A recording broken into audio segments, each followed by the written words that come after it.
Bien, mis hermanos, nuevamente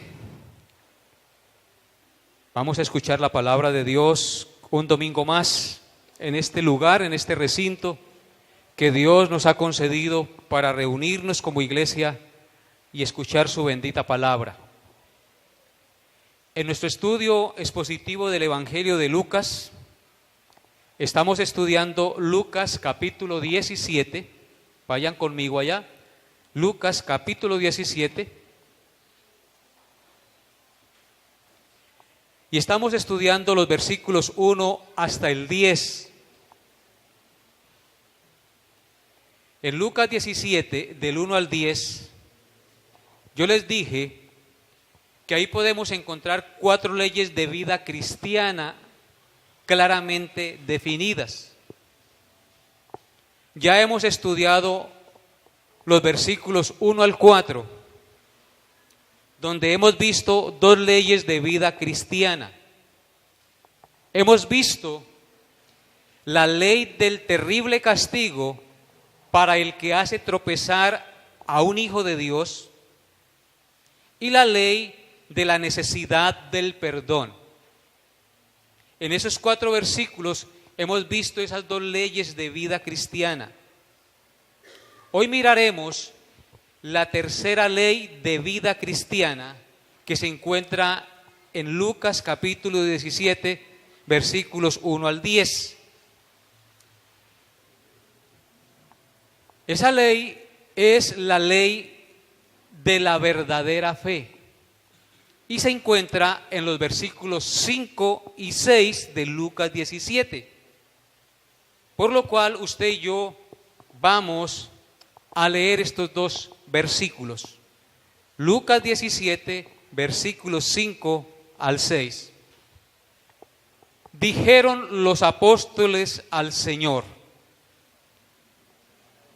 aumentanos la fe.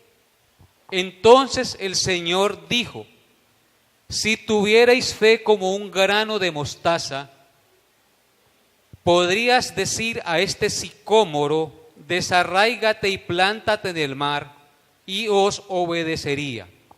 Amén. En estos 2 versículos vamos a meditar en esta mañana. En estos 2 versículos podemos ver la ley de la verdadera fe. Vuelvo y repito, ya vimos la ley del terrible castigo que viene sobre la persona que hace tropezar a un hijo de Dios. Y hemos visto la ley de la necesidad del perdón. En la primera vimos que es mejor que se le ate una piedra de molino a una persona que haga tropezar a un hijo de Dios y se le arroje al fondo del mar, que el castigo que le vendrá sobre su vida por hacer eso. Y en la otra vimos que si nuestro hermano peca contra nosotros, debemos perdonarle las veces que sea necesaria. Hoy entonces hablaremos de la ley de la verdadera fe. El tema de la fe es un tema supremamente extenso y por supuesto es imposible tratarlo en un solo sermón. Por lo tanto, procuraré, con la ayuda del Espíritu Santo, transmitir lo que Cristo quiso enseñarnos en estos 2 versículos de las Sagradas Escrituras. Verso 5. Le dijeron los apóstoles al Señor, o sea, a Cristo: aumentanos la fe. ¿Por qué razón los apóstoles pidieron que el Señor les aumentara la fe?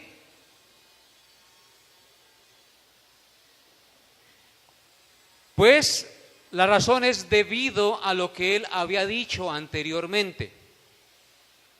¿Y qué era lo que Cristo había dicho anteriormente? Cristo había hablado otra vez del terrible castigo que vendría para todo aquel que fuera piedra de tropiezo para un hijo de Dios. Esto implicaría que nosotros tenemos que tener un testimonio excelente, ser un excelente ejemplo en palabra y obra para los cristianos. Y la otra razón por la que ellos piden que el Señor aumente la fe es porque Él habló del deber de perdonar las veces que fuera necesario al hermano que pecare contra uno. Al escuchar esas dos cosas, del terrible castigo que vendría sobre una persona que hace tropezar, que es piedra de tropiezo, que causa división, y al escuchar que debemos perdonar al hermano que peque contra nosotros las veces que sea necesario, al escuchar estas dos cosas, los apóstoles dijeron: Señor, aumentanos la fe, porque se requiere de mucha fe, hermanos, de una fe muy fuerte, de una paciencia extrema para perdonar al hermano que peque contra uno. ¿O no es así? Porque somos dados a guardar rencor, a guardar raíces de amargura en nuestro corazón, y no somos dados al perdón. Por el contrario, somos dados a la venganza, a guardarnos el pan para con el chocolate. Entonces los apóstoles, al ver estas exigencias tan altísimas que el Señor Jesucristo hace, dicen: Señor, aumentanos la fe. Se requiere de mucha fe para perdonar las veces que sea necesaria al ofensor, al hermano que peque reiterativamente contra uno. No es nada fácil perdonar las ofensas. Se requiere de la ayuda del Señor para lograrlo. Para perdonar al ofensor necesitamos el auxilio y la ayuda del Espíritu Santo. Si Dios no nos asiste y nos da un corazón perdonador, nosotros en nuestra condición caída y pecaminosa no podemos hacerlo. Requerimos de la fuerza, del auxilio, de la ayuda del Espíritu Santo en nuestra vida. Y es por esta razón que los apóstoles piden al Señor que les aumente la fe. ¿Y cuál fue la respuesta de Cristo a esta petición de los apóstoles? Versículo 6, no versículos, sino versículo 6. Entonces el Señor dijo: si tuvierais fe como un grano de mostaza, podrías decir a este sicómoro: desarráigate y plántate en el mar, y os obedecería. Amén. ¿Cuál fue la respuesta de Cristo? Si tuvierais fe como un grano de mostaza. Esa fue la respuesta que Cristo dio al requerimiento de los apóstoles al Señor de que les aumentara la fe. ¿Qué quiso decir Cristo con esta respuesta? Lo que quiso decir Cristo con esta respuesta es que en realidad no importa la cantidad de fe que tengamos. Lo que importa es la autenticidad de la fe y el propósito de la fe que esté en nuestro corazón. Si nuestra fe es auténtica, esa fe logrará cosas maravillosas para la gloria de Dios. Por el contrario, si nuestra fe no es auténtica, no lograremos mayor cosa. Nunca podremos hacer nada en beneficio de la honra y la gloria de Dios. La fe es el instrumento por el cual el alma del pecador arrepentido se une a Cristo. Vuelvo y repito, la fe es el instrumento por el cual el alma del pecador arrepentido se une a Cristo. Esto indica que la fe verdadera debe tener un cimiento inamovible en el cual esté plenamente confiada. ¿Me hago entender? Nuestra fe debe estar puesta en Cristo, porque Cristo es el que nos une al Padre. Si nuestra fe no tiene un cimiento apropiado, nuestra fe carece de estabilidad y no tiene un cimiento inamovible en el cual confiemos plenamente. Pero si nuestra fe está puesta en el cimiento único y absoluto que nos fue dado, que es Cristo, nuestra fe será perdurable e inamovible y podemos confiar plenamente en ello. Cristo es el cimiento donde descansa, se afirma y confía la verdadera fe que salva y produce fruto. Vuelvo a repetir, Cristo es el cimiento donde descansa, se afirma y confía la verdadera fe que salva y produce fruto. Noten lo que dice Juan capítulo 15, vaya conmigo allá para comprobar esta verdad. Juan capítulo 15 versículos 4 hasta el 8. El Evangelio de Juan, capítulo 15, versículos 4 hasta el 8. Dice la Escritura, verso 4, permaneced en mí y yo en vosotros, como el pámpano o la rama, pámpano o rama es lo mismo, no puede llevar fruto por sí mismo si no permanece en la vid, así tampoco vosotros si no permanecéis en mí. Yo soy la vid, vosotros los pámpanos. El que permanece en mí y yo en él, este lleva ¿qué? Mucho fruto, porque separados de mí nada podéis hacer. El que en mí no permanece será echado fuera como pámpano y se secará, y lo recogen y lo echan en el fuego y arde. Si permanecéis en mí y mis palabras permanecen en vosotros, escuchen, pedid todo lo que queréis y os será hecho. En esto es glorificado mi Padre, en que llevéis mucho fruto y seáis así mis discípulos. Amén. Miremos un poquito el texto. El Señor Jesucristo dice, permaneced en mí. Hay una orden para los que nos llamamos cristianos o los que nos decimos llamar cristianos. Es la orden de permanecer en Cristo, de estar cimentados en Él, unidos a Él. Permaneced en mí y yo en vosotros.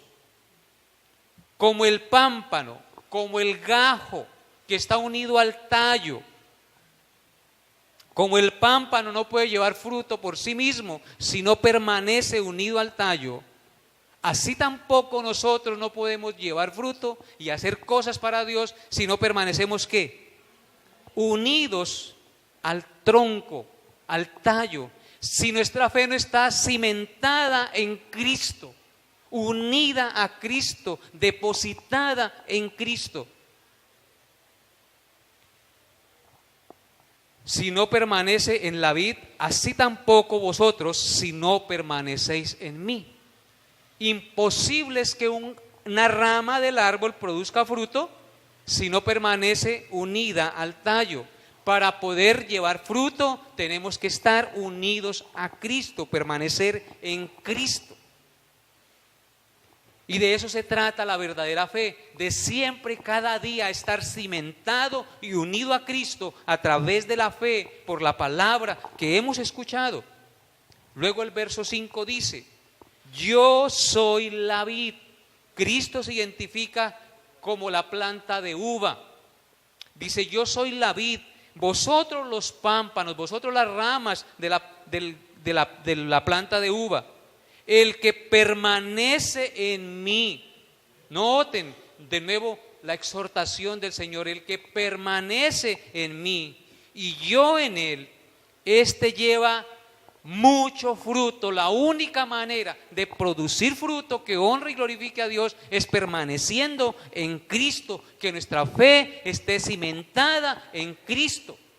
Por eso es que Cristo dice, si tuvierais fe como un granito de mostaza, si un granito de mostaza, que es como la cabeza de un alfiler, de pequeñito, si solamente ese pequeñito grano de fe está cimentado en Cristo, de ahí vamos a producir ¿qué? Y ese granito de mostaza nunca se desliga de Cristo, sino que permanece en Cristo. En nuestra responsabilidad como hombres, siempre produciremos fruto. Por eso dice, yo soy la vid, vosotros los pámpanos. El que permanece en mí y yo en él, este lleva fruto, porque separados de mí nada podéis hacer. Preguntémonos entonces, hermanos, ¿por qué razón muchas veces no llevamos fruto? ¿O por qué razón su vida no da fruto a pesar de llevar tanto tiempo en la iglesia? Preguntémonos, confrontémonos nosotros mismos con la palabra de Dios, no con las palabras de un hombre que está aquí en el púlpito, con lo que dice el Señor. Porque Cristo dijo, si tuvierais fe como un granito de mostaza, podías decir, pone un ejemplo de algo que es supremamente irracional para la mente. Podemos decir a este sicómoro, desarráigate y plántate en el mar, y nos obedece. Lo que nos está diciendo es que podemos llegar a hacer grandes cosas para Dios unidos a Cristo. Así nuestra fe sea como un granito de mostaza. Lo que importa no es la cantidad de fe, es donde esté cimentada la fe. Amén. Es donde esté cimentada, enclavada la fe que tenemos. Yo soy la vid, vosotros los pámpanos. El que permanece en mí y yo en él, este lleva mucho fruto, porque separados de mí, dice, nada podéis hacer. Un hombre separado de Cristo puede hacer muchas cosas para su propia gloria, para su propio beneficio, para su propio orgullo, pero no son obras que honren ni glorifiquen a Dios. Cuando dice aquí nada podéis hacer, significa nada que honre y glorifique a Dios. Amén. Versículo 6. El que en mí no permanece, aquí están las palabras duras del Señor. El que en mí no permanece, dice la Escritura que recibirá un juicio. Será echado fuera como pámpano, como rama que es cortada, y se secará, y lo recogen y lo echan en el fuego y arde. ¿Qué le pasa a una rama que la cortan del árbol? Se seca. Al momento parece que no le pasó nada, permanece verde por unos 2 días, dependiendo del árbol. Hasta 8 días dura verde una rama, zafa del tronco, pero poco a poco se comienza a marchitar, se seca. ¿Y cuál es el resultado? Lo recogen y lo echan en el fuego y arde, dando a entender que separados de Cristo, ¿a dónde vamos a parar? Al infierno de fuego. Versículo 7. O sea que mucho cuidado, mis hermanos, con Dios no se juega. El versículo 7, si permanecéis en mí y mis palabras permanecen en vosotros. ¿Qué es permanecer entonces en Cristo? Aquí nos da una luz nueva la Escritura. ¿Qué es permanecer en Cristo? Que sus palabras permanezcan en nosotros, que la palabra de Dios sea nuestra guía y nuestra dirección. Si permanecéis en mí y mis palabras permanecen en vosotros, escuchen lo que dice: pedid todo lo que queréis y os será hecho. No vayan a pensar aquí que entonces estar en Cristo y permanecer en Él es para yo pedir todo lo que a mí me venga en gana. No, cuando yo permanezco en Cristo y sus palabras permanecen en mí, yo solamente pediré lo que honra y glorifica a Dios. A eso es que se refiere el Señor ahí. ¿Me hago entender? Yo no tengo licencia para pedir todo lo que a mí me venga en gana, por el hecho de que tengo fe y que permanezco en Cristo. El que permanece en Cristo y guarda sus palabras y vive por su palabra, ese hombre pedirá todo aquello que honre y glorifique a Dios. Y entonces todo será ¿qué? Hecho. Por decir algo, si yo permanezco en Cristo, si soy fiel al Señor, si confío en su salvación y si procuro cada día honrarle, y yo tengo un familiar que no es convertido y está en peligro de muerte. Y yo le pido al Señor de corazón que tenga misericordia de él, que le salve su alma, tenga la plena seguridad que esa es una oración conforme al corazón de Dios. Y por usted estar unido a Cristo y poniendo su fe y su confianza en Cristo y en la misericordia y el amor de Cristo, Dios puede tocar ese corazón y salvarlo y arrebatarlo del fuego del infierno. Amén. Y así cosas que honran y glorifican a Dios. Recuerden, busca primeramente el reino de Dios y su justicia. De las añadiduras se encarga el Señor. No os preocupéis por qué habéis de comer, beber o vestir. Mirad las aves del campo, no trabajan, no siembran, ni recogen en graneros, pero el Padre Celestial las alimenta a todas. ¿No valéis mucho más ustedes y yo que las aves? ¿O no es así? Así es que, hermanos, unidos a Cristo, haciendo su voluntad, nunca nos faltará nada. El propósito de un pastor al pararse en el público frente a la congregación de los santos es llevarlos a confiar plenamente en Dios, que su fe esté cimentada en aquel que es poderoso para hacer todas las cosas según el designio de su voluntad. No me paro en el púlpito para hacerles confiar en un hombre. Me paro en el púlpito para llevarles a poner su fe en Cristo el Señor, la roca eterna de los siglos. Amén. A Él sea la gloria por siempre. Y termina diciendo, en esto es glorificado mi Padre.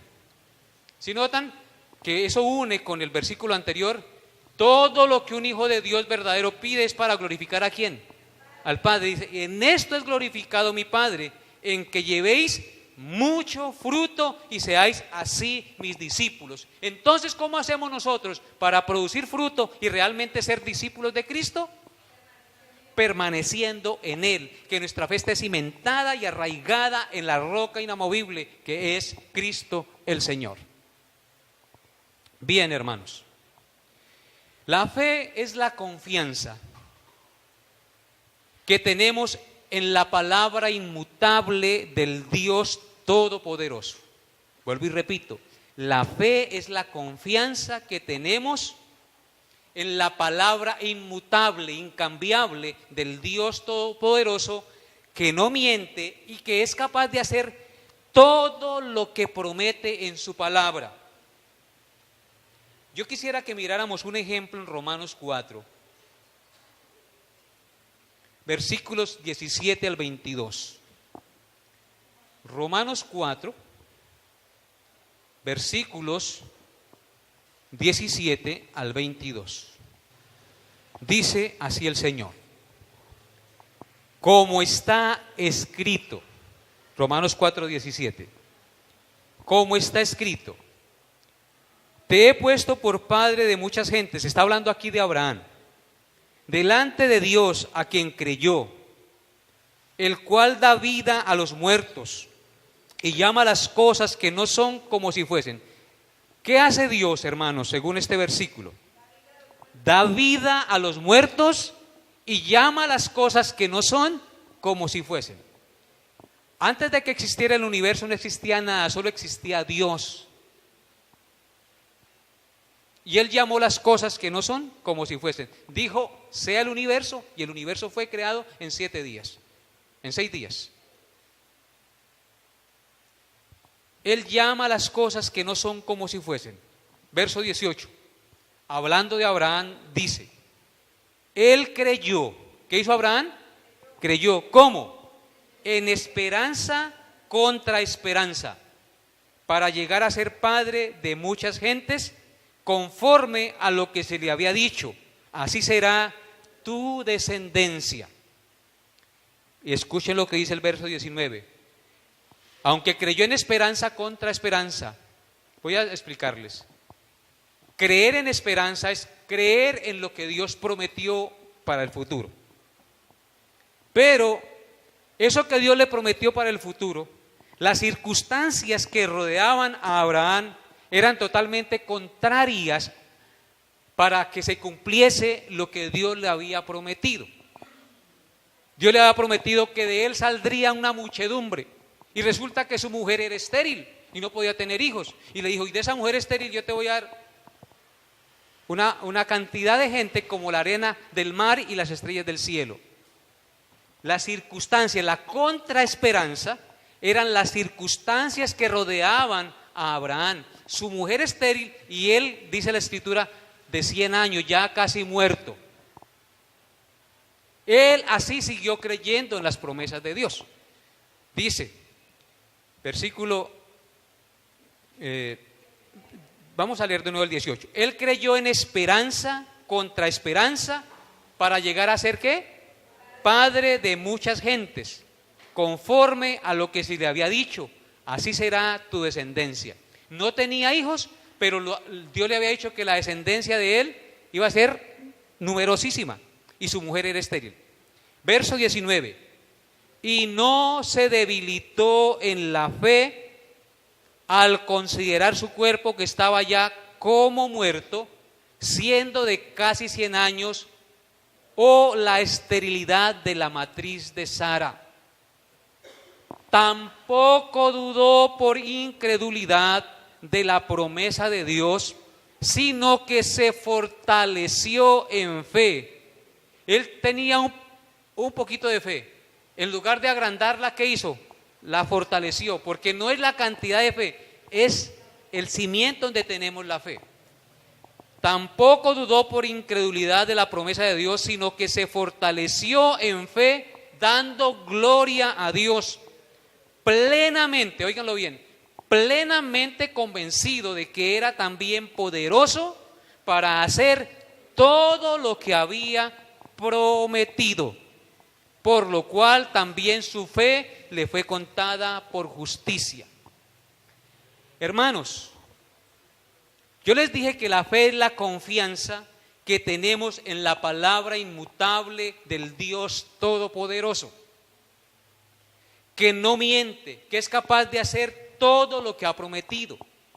Y este pasaje es preciosísimo para explicarnos eso que les acabo de mencionar.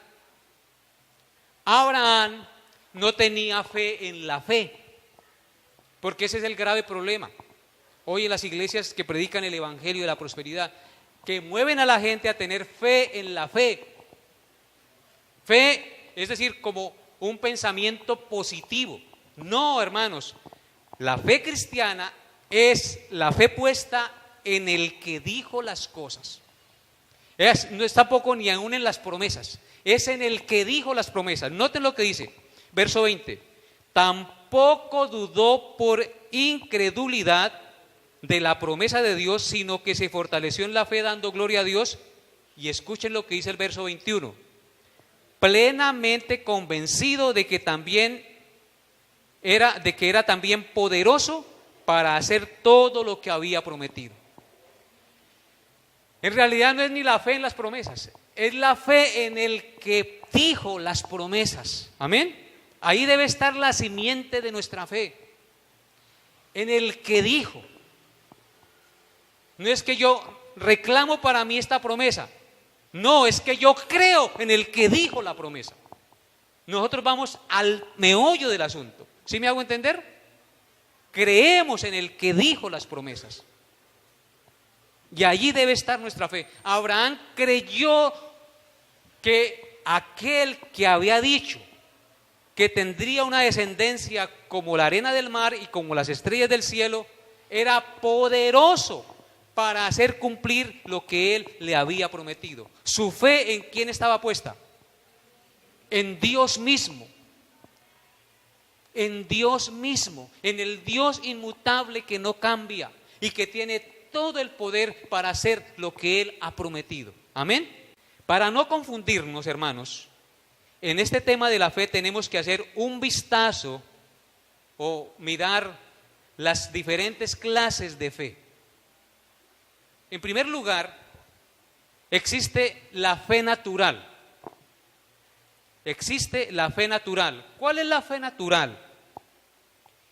La fe natural es producto del conocimiento humano. Es parte de la personalidad de cada uno de nosotros y no requiere de ningún esfuerzo espiritual. Por ejemplo, usted se levantó esta mañana y se subió al carro y creía, porque tiene una fe natural, que iba a venir a la iglesia. Se subió y se vino y llegó a la iglesia con una fe que natural que todo ser humano tiene. Y llegó a la iglesia y se sentó sobre esa silla. ¿Por qué se sentó sobre esa silla? Porque tiene una fe natural que cree que la silla es capaz de resistir su peso y que no se va a caer y usted no se va a partir el coxis. Esa es la fe natural. Una fe que todo ser humano tiene. Hacemos las cosas, vamos a trabajar porque creemos naturalmente que el patrón nos va a pagar. Y vamos a recibir la plática, si usted es empleado, en la quincena o al mes, qué sé yo. Esa es la fe natural. No requiere ningún esfuerzo espiritual. Pero está también la fe ciega. La fe ciega está basada en la superstición, en una falsa creencia, basada en la mentira. Por ejemplo, en Hechos capítulo 8, vaya conmigo allá, versículos 9 al 11, tenemos una historia ahí de una fe supersticiosa que engañaba a la gente. Hechos 9 al 11. Pero había un hombre llamado Simón, que antes ejercía la magia en aquella ciudad y había engañado a la gente de Samaria haciéndose pasar por algún grande. A este oían atentamente todos, desde el más pequeño hasta el más grande, diciendo: este es el gran poder de Dios. ¿Qué hacía ese hombre? Se hacía pasar por un grande, engañaba a la gente y la gente ponía la fe y la confianza en lo que ese mago supuesto poderoso hacía. Versículo 11.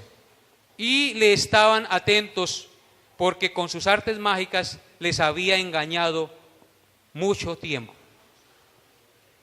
Hoy también existe en nuestro mundo lo mismo.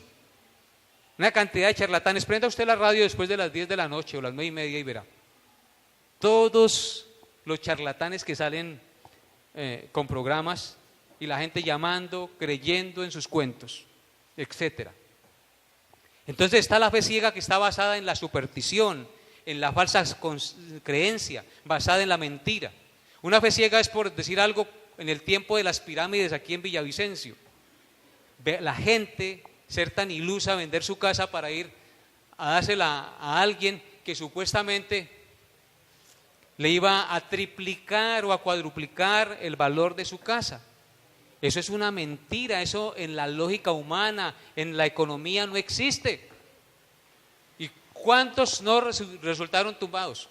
¿Por qué? Por tener una fe ciega, una confianza movida por la avaricia, por el deseo de enriquecerse.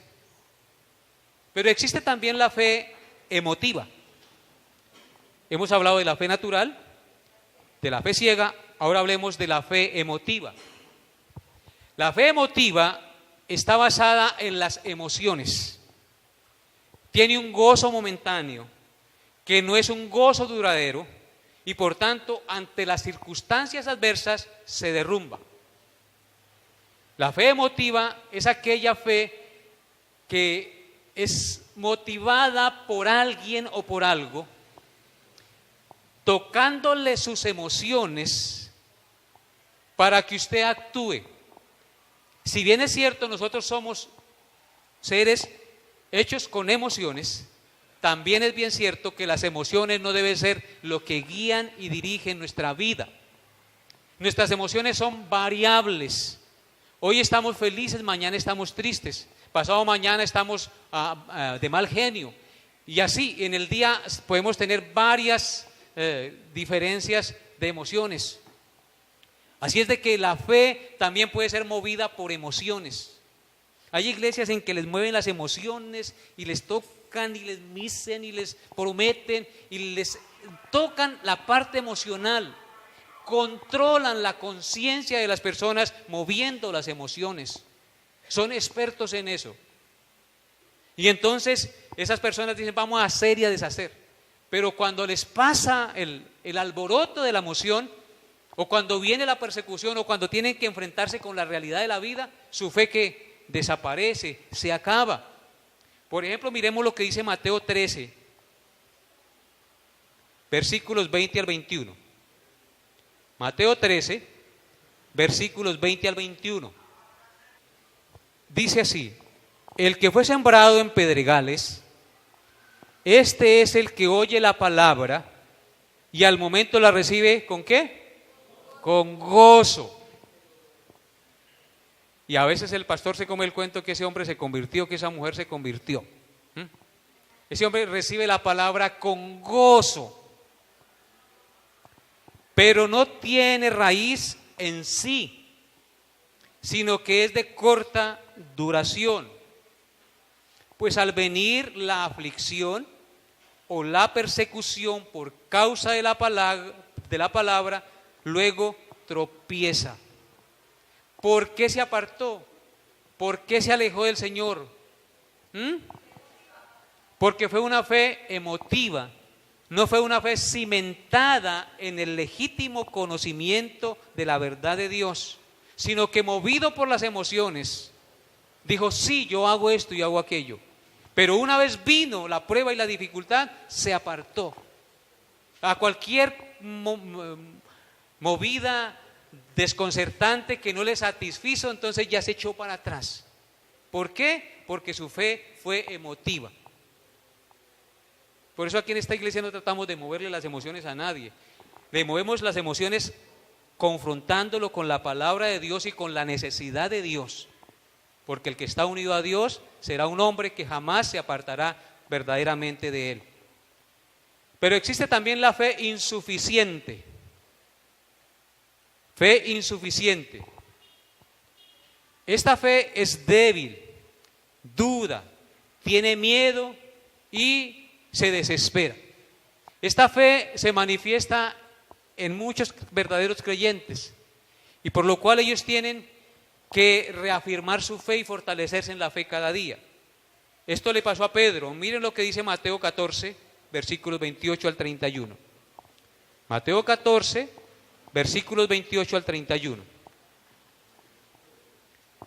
Una fe insuficiente. Mateo 14, 28 al 31.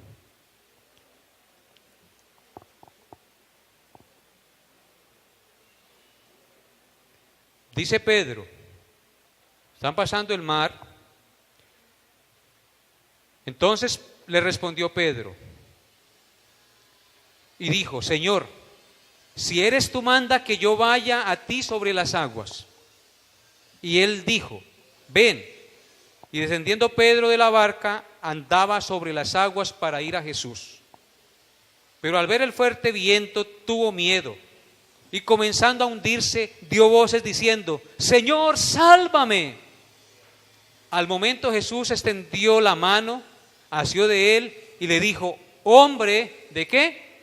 De poca fe, ¿por qué dudaste?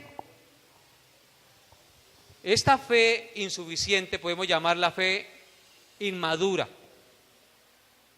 Y la fe inmadura no está preparada aún para afrontar nuevos retos, nuevos cargos. Es necesario que la fe del Hijo de Dios se fortalezca y llegue el tiempo en que sí pueda afrontar los retos que Dios pone. Entonces, la fe insuficiente no nos da la fortaleza para enfrentar los retos que nos pone el Señor, como pasó con Pedro. Señor, sálvame que perecemos. Empezó bien, pero cuando comenzó a mirar los vientos y la tempestad, comenzó a hundirse. Y dice, Señor, sálvame. Cristo extiende su mano en su misericordia y le saca del agua y le dice estas palabras duras. Hombre de poca fe, ¿por qué dudaste? ¿Qué es lo que quiere Dios de nosotros? Que no dudemos, que creamos en lo que Él es y lo que Él dice. Pero existe también la fe muerta. La fe muerta. Esta fe es solamente teoría. Escúchenlo bien, la fe muerta es solamente teoría, es solamente de oídas. Dice conocer a Dios, pero con sus hechos lo niega. Esa es la fe muerta. Santiago 2, capítulo 14 al 17 dice: hermanos míos, escuchen lo que dice Santiago 2, 14 al 17. Hermanos míos, ¿de qué aprovechará si alguno dice fe y no tiene obras? ¿Podrá la fe salvarle? Y si un hermano o una hermana están desnudos y tienen necesidad del mantenimiento cada día, y alguno de vosotros les dice, y en paz, calentados y saciados, pero no le dais las cosas que son necesarias para el cuerpo, ¿de qué aprovecha? Así también la fe, si no tiene obras, ¿es qué? Muerta. La verdadera fe se evidencia por el fruto que produce. La fe muerta es solamente teoría y nunca muestra ninguna clase de fruto. Así es que, mis hermanos, hay fe natural, hay fe ciega, hay fe insuficiente, hay fe muerta, pero también hay fe verdadera. Y la fe verdadera es sembrada por Dios. Y como es sembrada por Dios, nace, crece en amor, produce fruto y permanece hasta el fin. Esa es la fe verdadera. La fe verdadera es sembrada por Dios. Y como es sembrada por Dios, nace como una semillita, crece en amor, produce fruto y permanece hasta el fin. Noten lo que dice Efesios 2, capítulos 8 al 9. Efesios 2, 8 al 9 dice: porque por gracia sois salvos por medio de la fe. Y esto no de vosotros, pues es don de Dios, no por obras para que nadie se gloríe.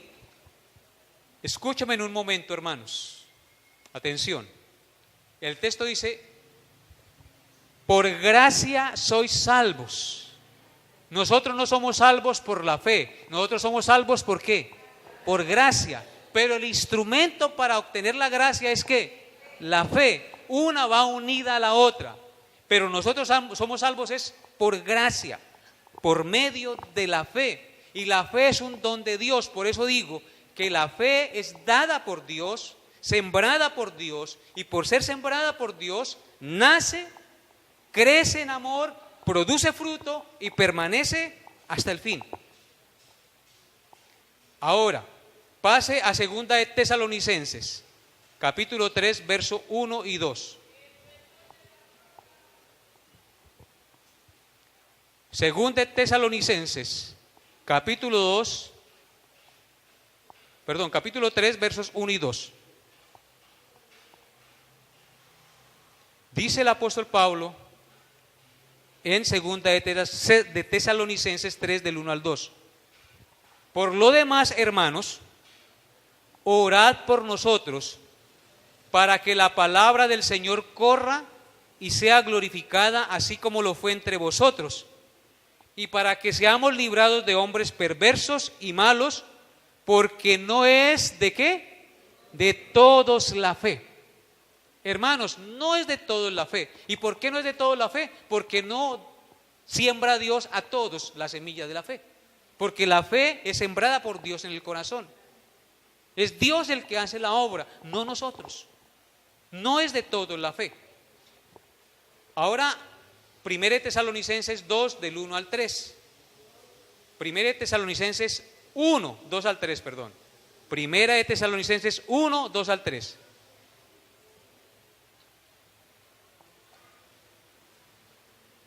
Dice: damos siempre gracias a Dios por todos vosotros, haciendo memoria de vosotros en nuestras oraciones,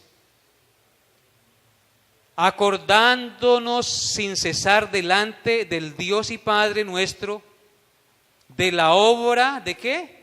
De vuestra fe, del trabajo de vuestro amor y de vuestra constancia en la esperanza en nuestro Señor Jesucristo. La fe verdadera, como es sembrada por Dios, nace, crece y produce fruto. Y aquí estaba hablando Pablo de los tesalonicenses a los cuales él les había predicado el evangelio. Y dice: yo me acuerdo de ustedes y doy gracias a Dios sin cesar, a nuestro Padre, por la obra de vuestra fe. La obra de vuestra fe, del trabajo de vuestro amor y de vuestra constancia en la esperanza en nuestro Señor Jesucristo. La fe verdadera produce fruto y es constante hasta el final. Amén. Y por último, 2 de Timoteo 4:7, lo que dice Pablo de la verdadera fe. 2 de Timoteo 4:7. Pablo al final de sus días dijo lo siguiente, al terminar su ministerio. Verso 7 del capítulo 4 de 2 de Timoteo. He peleado la buena batalla, he acabado la carrera, he ¿qué? Guardado la fe. La verdadera fe permanece ¿hasta dónde? Hasta el fin.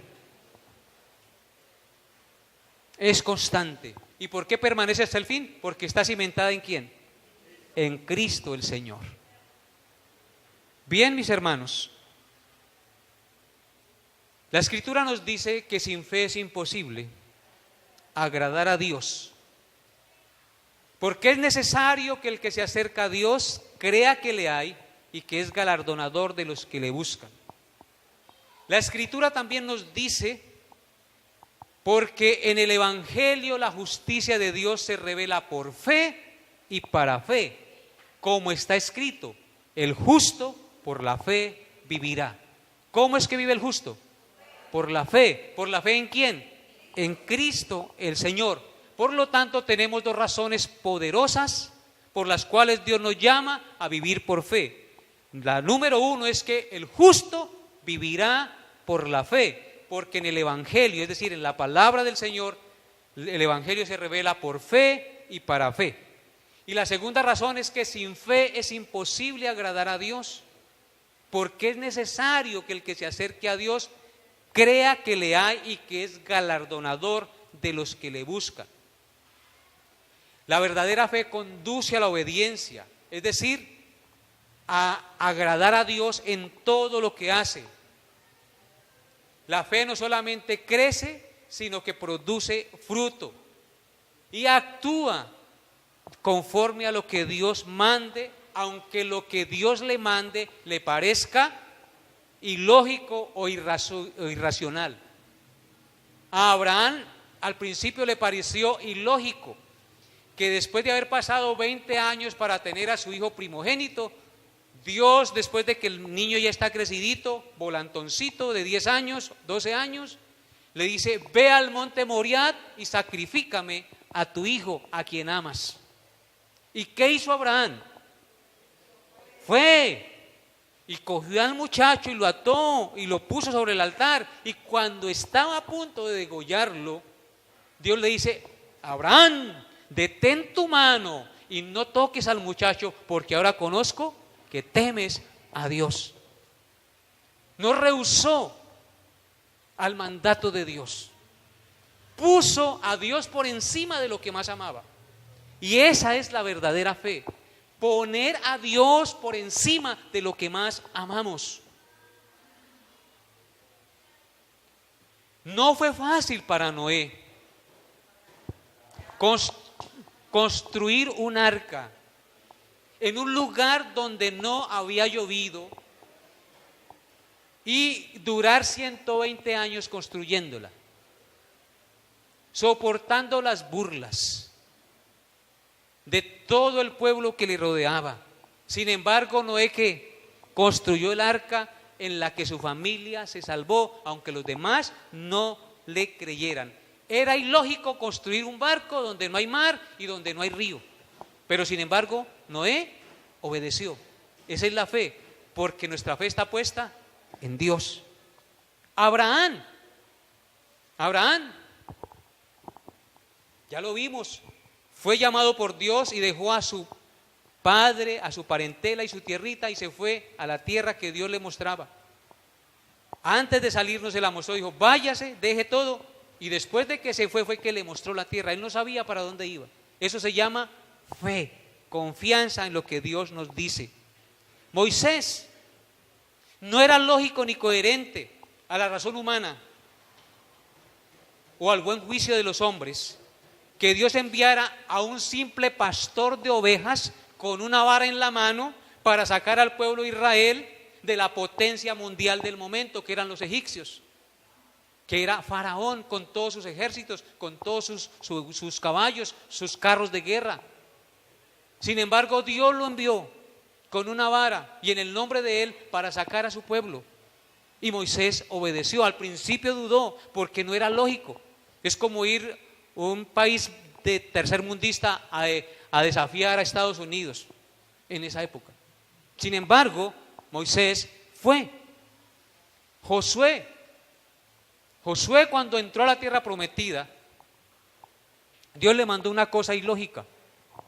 Para conquistar la ciudad de Jericó, lo mandó a dar vueltas durante 7 días con el ejército y tocar las trompetas. Y en el último y gran día van a tocar todos al tiempo la trompeta y los muros van a caer. ¿Eso a quién le cabe en la cabeza, hermanos? No era lógico hacer eso. Sin embargo, Josué obedeció al Señor. Y efectivamente, el día que Dios le mandó que tocara las trompetas, los muros de la ciudad cayeron y tomaron la ciudad. ¿No ves? Elías, no era lógico a la razón humana que una viuda pobre, que solamente tenía un poquito de harina, lo sustentara y con un poquito de aceite durante muchos días. Y nunca faltó la harina y nunca faltó el aceite en la casa de esa viuda, porque tuvo el gesto generoso de creer a Dios y de darle al siervo de Dios. Nunca faltó, mis hermanos. María, la madre del Señor Jesucristo, no era lógico ni coherente a la razón humana que una mujer virgen quedara embarazada sin tener relaciones sexuales. Pero así fue. Quedó encinta por el poder del Espíritu Santo y María recibió la palabra, creyó al que le dijo y así fue, y de ahí nació nuestro glorioso Señor y Salvador Jesucristo, el cual existió realmente sobre la faz de la tierra, murió y resucitó por nuestros pecados, por un acto de fe. Y nosotros, mis hermanos, no es lógico a la razón humana que cuando las exigencias económicas y de trabajo requieren ahorrar y trabajar 7 días a la semana, porque así está nuestro mundo, en un mundo donde las necesidades económicas apremian, entonces los Estados Unidos toman que tenemos que trabajar 7 días a la semana y a esforzarnos, pero Dios nos dice, 6 días trabajarás y harás toda tu obra, pero el 7º no trabajarás, es reposo para Jehová tu Dios, y yo te voy a dar el pan en el día 6º, para que comas en el día 7º cuando yo soy honrado. Amén. Entonces todo es cuestión de ¿qué? De fe, de confianza en el que dijo las cosas. Entonces, hermanos, lo que el Señor Jesucristo, concluimos este asunto, quiere es que nuestra fe esté cimentada en el que debe estar cimentado, Cristo el Señor. Si tuvierais fe como un granito de mostaza, cimentado ¿en quién? En Cristo el Señor, podemos hacer grandes cosas para la gloria y la honra de nuestro Dios. Si usted cree que sus pecados no pueden ser perdonados, Cristo los perdona. Y Cristo le puede llevar al reino de su gloria, solo si crees que Él es el Salvador que vino al mundo para pagar tus pecados y salvar tu alma de la condenación eterna. Que Dios les dé su gracia para que esta palabra que escucharon hoy fortalezca su fe y ustedes cada día vivan por obediencia a los mandatos del Señor. Coloquémonos en pie.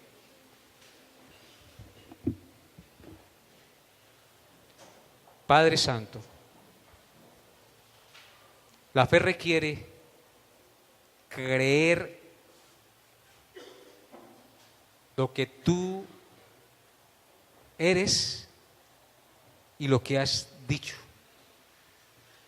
de ti mismo y lo que has prometido de ti mismo. Solo con fe verdadera podemos perdonar al que nos ha ofendido.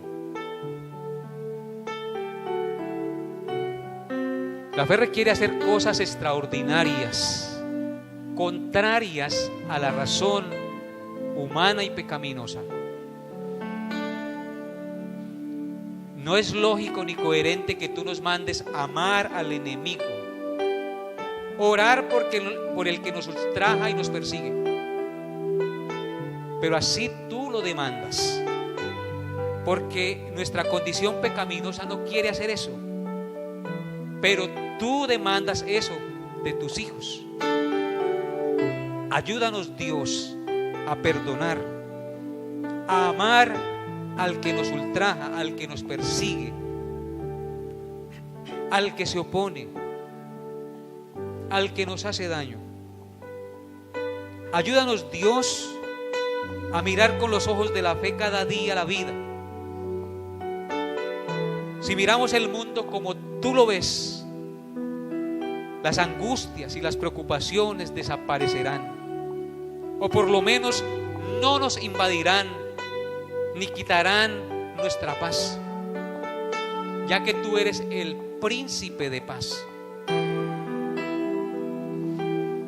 Por eso, Padre, en esta mañana damos gracias a ti.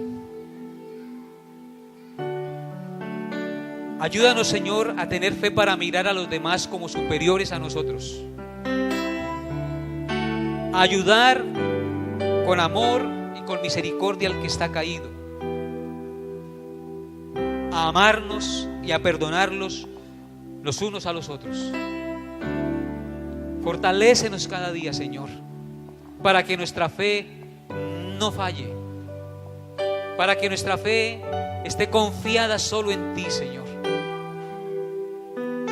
Son muchos los problemas, son muchas las dificultades, las debilidades, pero tú, Señor, eres más poderoso que los problemas, que las angustias. Tú eres nuestra fortaleza, tú eres nuestra confianza, tú eres nuestro Señor, tú eres nuestro Salvador, bendito por siempre, Señor.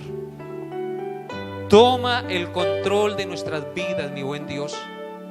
Quebranta nuestro orgullo, nuestra altivez, y permítenos vivir cada día en humildad y en amor a ti, porque solo tú nos puedes dar esta gracia, Señor. Venimos a ti, porque separados de ti nada podemos hacer. Bendito eres por siempre, mi buen Dios. Toma nuestras preocupaciones, mi buen Dios, y fortalécenos para que no quedemos presa de ellas y podamos seguir adelante, puesto los ojos en ti, autor y consumador de la fe. En el nombre de Cristo nuestro Señor. Amén y amén.